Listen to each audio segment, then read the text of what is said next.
Welcome to Piecemeal, a podcast hosted by the Emily Program, where we put it all together for you. Piecemeal discusses topics related to eating disorders, body image issues, and how society may contribute to distorted thinking. Please keep in mind that we may discuss difficult topics, and we ask that you use your own discretion when listening or that you speak with a therapist as needed. I'm your host, Jillian Lampert, and in today's episode, we are exploring a parent's experience of their child's eating disorder. Joining us for this conversation is Raffaela. Raffaela lives in Rochester, New York, with her husband and twin 14-year-old daughters. Previously, she worked in healthcare administration and is now a full-time caregiver to her daughter, who has experienced anorexia nervosa, as well as a lesser-known eating disorder called ARFID, which stands for Avoidant Restrictive Food Intake Disorder. And she hopes that sharing her story will help other families navigating their child's treatment and recovery. We're so grateful for you joining us this morning and wonder if you can just start by telling us a bit about your child's eating disorder and the journey towards recovery that you're on. Okay. My daughter is 14 years old now. We noticed some behavioral changes around food around Thanksgiving of 2017. Definitely a little restricting and the anxiety piece around eating. About a month or so later, we noticed that she was not taking a lot of food for lunch at school. And this began our journey into making sure that she took something more so than a banana and water. And then we noticed that the lunches were coming home and were not, eaten. And then she admitted to throwing them out. As far as that goes, by January of 2018, she was complaining about stomach pain and issues like that. So that began our journey into urgent care appointments, pediatrician appointments, ultrasounds, blood work, and then finally an x-ray that captured, the constipation. By that point, we had a hospital stay for about 3 days in our area. And then we began doing Miralax and trying to help her out with the constipation. By that point, she was afraid to eat and eat very little.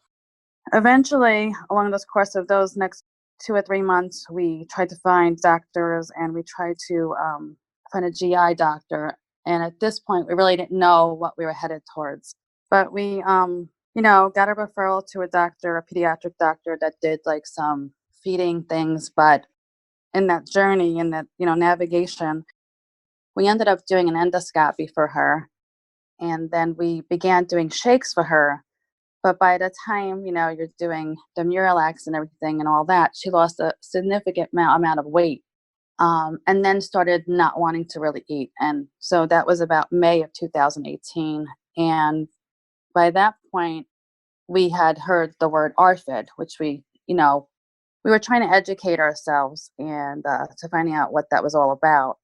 And then before we knew it, she was getting dehydrated, and we were in the hospital again in June of 2018 into a 17-day program at our local hospital that had the eating disorder piece. So we went in, and by this point, she was at her lowest weight. They did the 17-day program, but she came home with an NG tube. So I went out on FMLA and stayed home, and we tried to get her into a program as she started eating, but they wanted her to eat 50%. And if she wasn't doing that, they would not take her, because she needed more help, obviously. So I tried to do my best at home, a mom who really didn't know a lot about what I was up against at this point yet. Me and my husband continued to research and found a lady who had a lot of eating disorder experience and just try to get, the right help in place for her, and that was really hard. It's not a straight line. Obviously, most people with adolescents in this situation know that. So we just, were up and down, back and forth into the hospital. She kept the feeding tube in for quite a while. And, we did get the weight up, and she was good for a while and went to school. And things were, not great, but they were okay. That next following year, we decided to try a place. And by the time we got there, she only stayed 1 day, and then she ended up in the hospital for refeeding. But she did say that the place was very nice and they worked together, but she just wasn't ready to do that. Then we went to another inpatient over in Massachusetts. She was there for about 3.5 weeks and it just wasn't working. So again, we discharged her there and we brought her home, and then she went back in the hospital in our area because she really wasn't doing well. I think at that point she kind of like was giving up. Like, she didn't know how to navigate her illness at all, and she's still fairly young. Then we got her situated where she, was safe to go home again, and we got more help. In our area, we have Easter Seals of New York, which after weeks of doing paperwork gave us some help of getting like an aide, like a PCA in the house to help us with those like behaviors at night, because she was having a hard time sleeping and dysregulated a lot, just that battle with the anxiety and everything.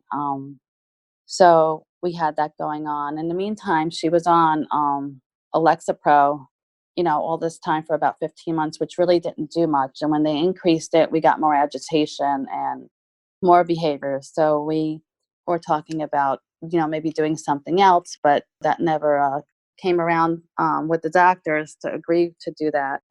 So now we're, here again with her struggling, even this year. And we've been back and forth. We tried another program here out in New York, and it was not good. They didn't have what she needed again. And now we're at another inpatient in the hospital, out of town. I'm not living at home. My husband and my other daughter are home. I'm not. And she's doing better now as far as, eating solid foods and stuff. And we're trying another medication on her now. And so far, she seems very tired, and she seems like still very sad and I think depressed that she's been in the hospital this long. And again, as we're trying to find what's going to be right for her, because, we feel like we've done the circuit around our area and it's not working. We're hoping, hopefully, like maybe this week, we can transfer her to another facility that, I guess can take the time with her. I think that's what she needs. Yeah, wow, that's such a story. I think it really highlights, I think, what's all too common, where parents end up moving around from place to place and trying to find the right fit for what's going on, and there's so much about it that's trying to understand what's going on, right, and what's needed. uh, if you're okay, let's sort of deconstruct a little bit through the process so we can really fully understand. If you can sort of take yourself back to before the eating changed, before the lunch started getting thrown away, sort of before that, I heard you mention anxiety as something that maybe she was struggling with. Would you say that the anxiety preceded the eating disorder? Was that something that you noticed when she was younger? Can you speak a little bit about your experience with what life was like with her before this all sort of emerged as related to eating? Oh, yes. She definitely struggled with anxiety pretty much all through like the beginning of her grade school. She definitely battles anxiety. She also had selective mutism as a young kid up until about fourth grade. We did get some therapy for her and really worked hard with a therapist, and it was all around school. It was at school that she would not talk, had a really hard time. Definitely anxiety played a big piece. It always has for her. So we got her into a different school in fifth grade because she was diagnosed with dyslexia as well. She's highly functioning, but she also, has a dyslexia. When she was at a young age, at around 2, they diagnosed her with the PPD NOS, but it was unspecified. But we still see some things that are, that can contribute to like being on the spectrum. And I think that from all the research that me and my husband have done, we definitely see that they're coming around with eating disorders and kids being on the spectrum, and not being diagnosed with it. Right, for sure. Yeah, I was just thinking that we know that the research tells us that anxiety is often a precursor to an eating disorder. And you're right, more and more we're starting to understand more about the link between the autism spectrum and kids who exhibit signs of eating disorders and the parts of the brain that may be involved in each, and what's the overlap. I don't think we as a field fully understand yet, but it is an interesting story that really fits with what the research is telling us. So that makes a lot of sense, that often parents will notice some anxiety and some other things first, and then now they're in the eating disorder part of it. And how does it all connect together? Right. And I think what's happening in most of the hospitals and the inpatient settings is nobody wants to reach across the aisle. Mm. We've asked, of course I've asked, and nobody wants to do that. Like the medical floors are just staying the medical floors, and, the autism doctors and people are just not wanting to have more conversation about it, maybe do some more research even in our area. And I think it's going to hurt, it's going to do more harm than good for a lot of the patients that are going to go through this, because it takes a long time for recovery to come into play for these patients. It really, at this point, it definitely bothers me. Mm-hmm. I'm still just trying to find the right team and find someone that will listen to us, and the treatment for her. Right.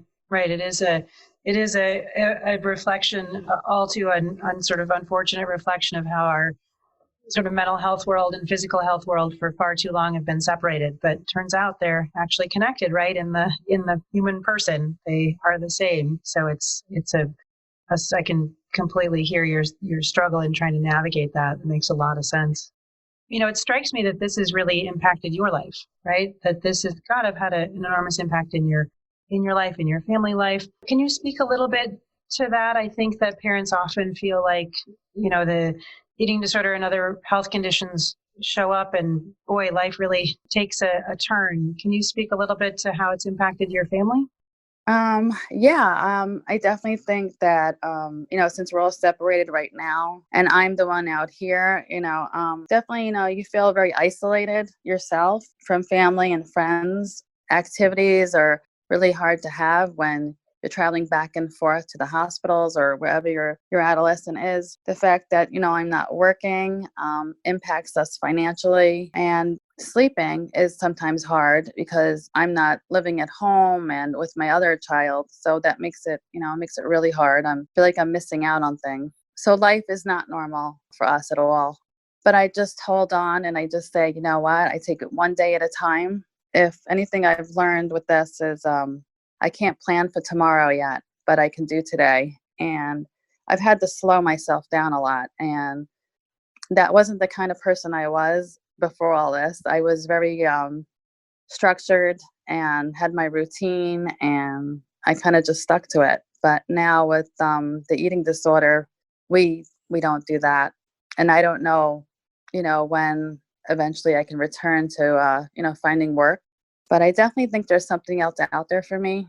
Even in doing the podcast with you, I think it's important to get the message out there that we need to do more, and there needs to be more help for people Right.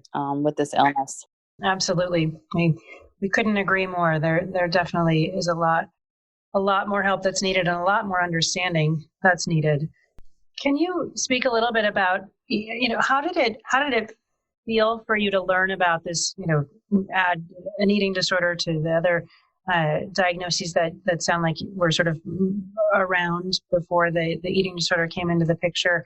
How did it feel to learn that this eating problem and weight loss and all of that was a thing, had a name, was an eating disorder?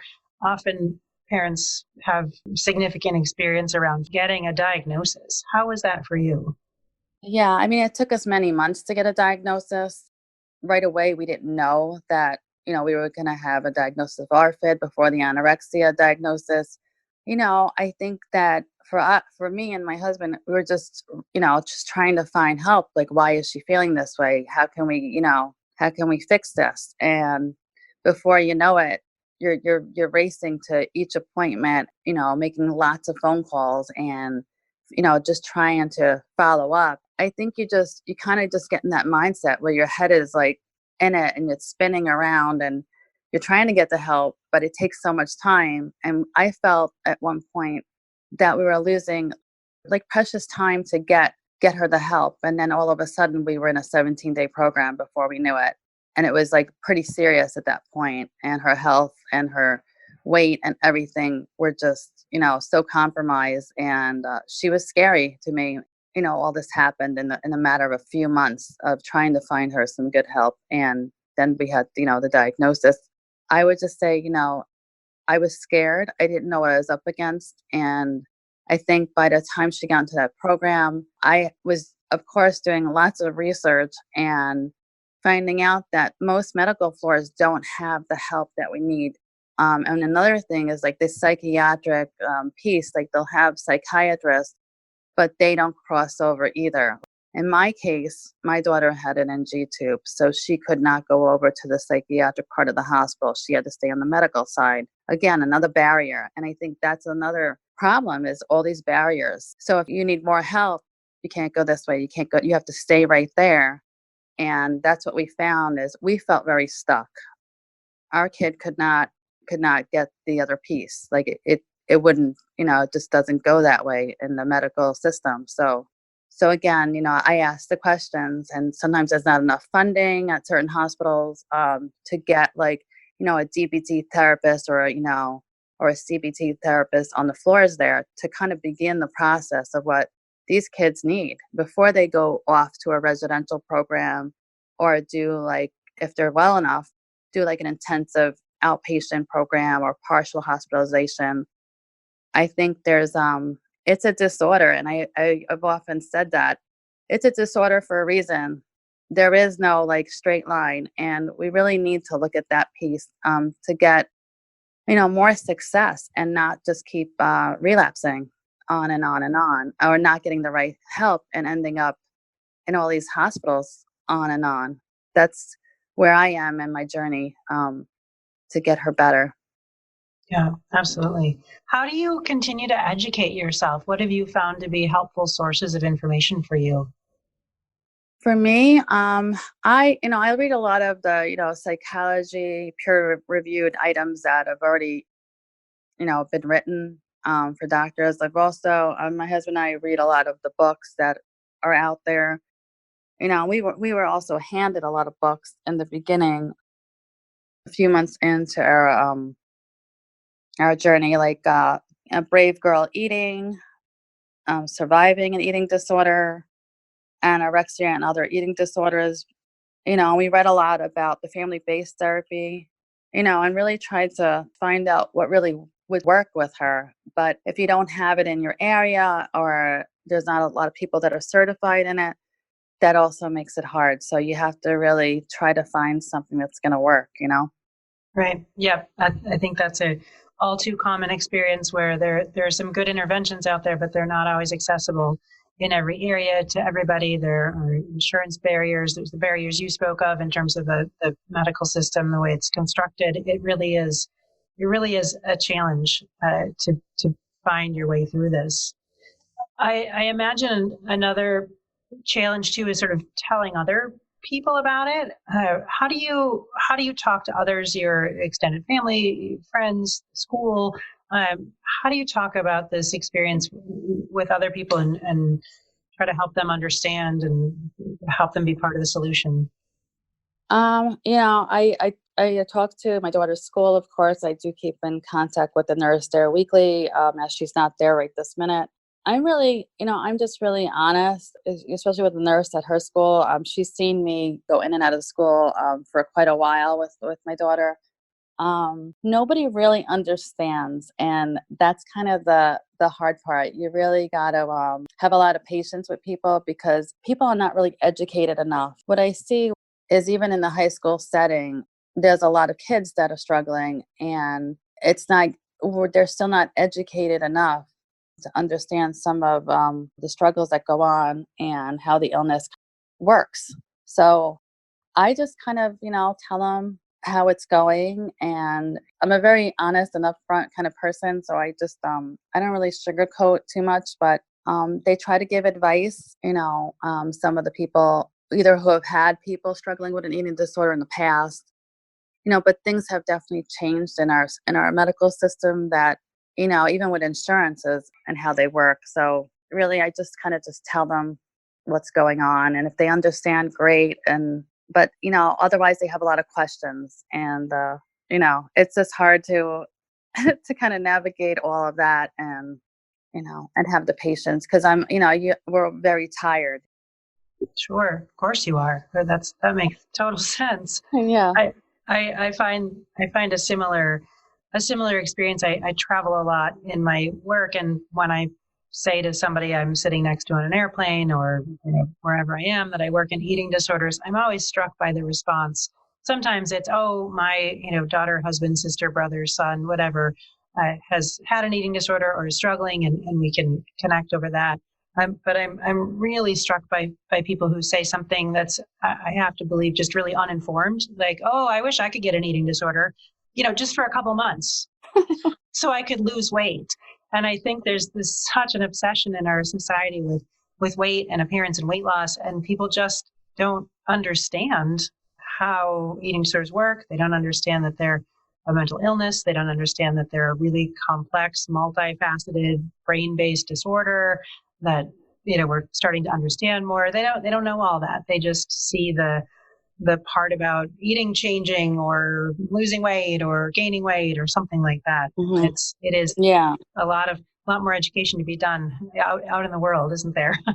Yeah. I think they don't understand the suffering of the patients and the family, Yeah. Yeah. These illnesses are really, really difficult to have.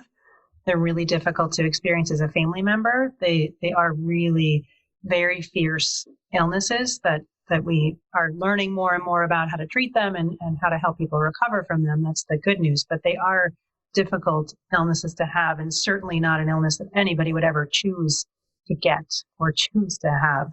That's a first step, I think, in education, is that nobody wants to get this illness, just like nobody wants a broken limb, and those things happen. Right.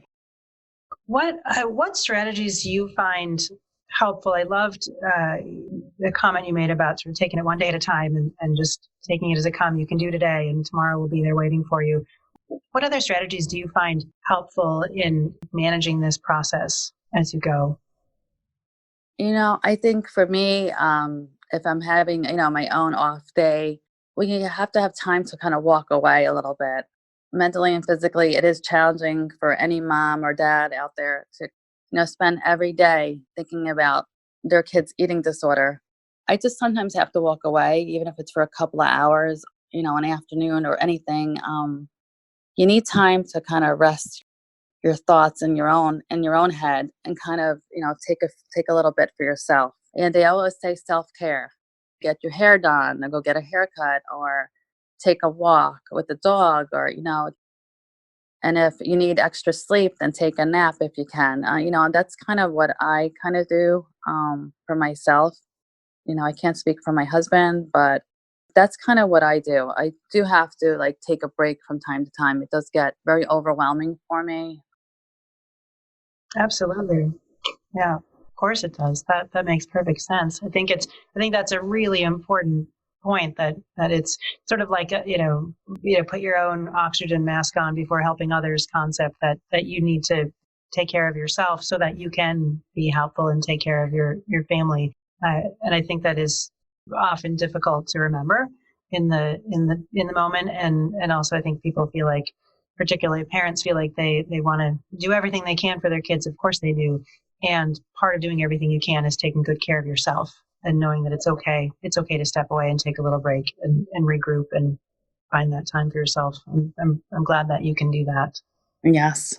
Can you tell us a little bit about when you've been at home and you've been trying to manage the eating disorder, you've been trying to manage meal times or social situations or school. Can you tell us a little bit about how does it work in terms of things that you have to do to help manage her food intake, to help manage her being able to get what she needs? Yeah, mealtime is definitely when the anxiety can be very high.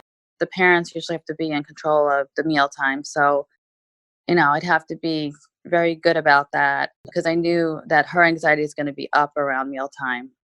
We always sat as a family. Usually we try to do that mostly every night at my home. Having everybody come to the table. Usually I would try to do either a stretch exercise before sitting down, take the focus off of just the meal time and then sit down. I try to have a quiet setting, not not too much talk, because it makes you nervous because you don't know like what's going to be next with her. So then we would just sit down at mealtime and like kind of set a time, just like they would do in programs, like about a half an hour, and see how much she can do. And if not, we would supplement it with the insures. Every day is different. Some days she would just sit down and be okay with doing the meals, and other days she would struggle, either be breakfast, lunch, or dinner, and snacks. She may struggle, and in her head, the eating disorder may be loud that day, and sometimes you have to like take a couple minutes and then go back to it, but you don't want to give her too much time to not do it. So we would do like, if she was having trouble, we would let her go. We have like a little porch room. She can go sit for 5 minutes. We give her the 5 minutes and then she has to come back to the table. So kind of keeping it a little structured. And like I said, sometimes she does it, sometimes she doesn't. If it's a good day, we have a win. If it's a bad day, well, okay, she didn't finish it, so we lost out on something. But we just kind of move on. Yeah, they have another opportunity coming down the road pretty soon to try again. Right. How about we as we learn more about the genetics of eating disorders, we know that eating disorders run in families genetically because of the genetic predispositions. Certainly, we think some of which is connected to predisposition for anxiety. How about your other daughter? Have you noticed anything with her as a sibling? Have you had any concerns there? No. My other daughter is, okay. I think with all this, I see a little anxiety with us living in different areas, but she definitely has a little anxiety, my other daughter, but nothing like that. No. I mean, she eats okay, and she's going to school. She's a good student. So going along with that, trying to keep it as normal as we can for her. Mm-hmm. Absolutely. Yeah, that's important. What advice or words of encouragement might you have for other families? I know that families often find, this is such a challenging experience. It's hard to stay motivated in supporting your child's recovery. What words of encouragement do you have for other families or things you'd like them to remember? I think definitely taking care of yourself a little bit here and there when you have that little, I guess, breathing room is what I call it. And, you're definitely not alone. I found out that through going to groups, I have a couple of mothers that I've kept in contact with. So whenever you're feeling like frustrated or you just need to vent to somebody, you have somebody to call. I think that's important, to find that someone, to kind of have that someone that you can call at night and, follow up with them. So that's what I do. Yeah, that makes a lot of sense. That support is really important. Right. And I have my sister, and so I talk to her, daily. She checks in. So yeah, just to not feel like you're by yourself, because it is, the struggle and the suffering is real, and it takes a lot. It takes a lot out of you. Yeah.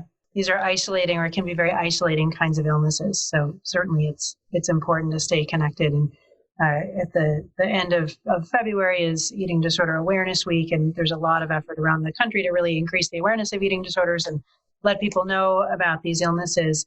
If you could sort of, this is a magic wand question, if you could sort of wave your magic wand and let people know one or two things about eating disorders, does anything come to the top of your mind that you just love to have everybody know about?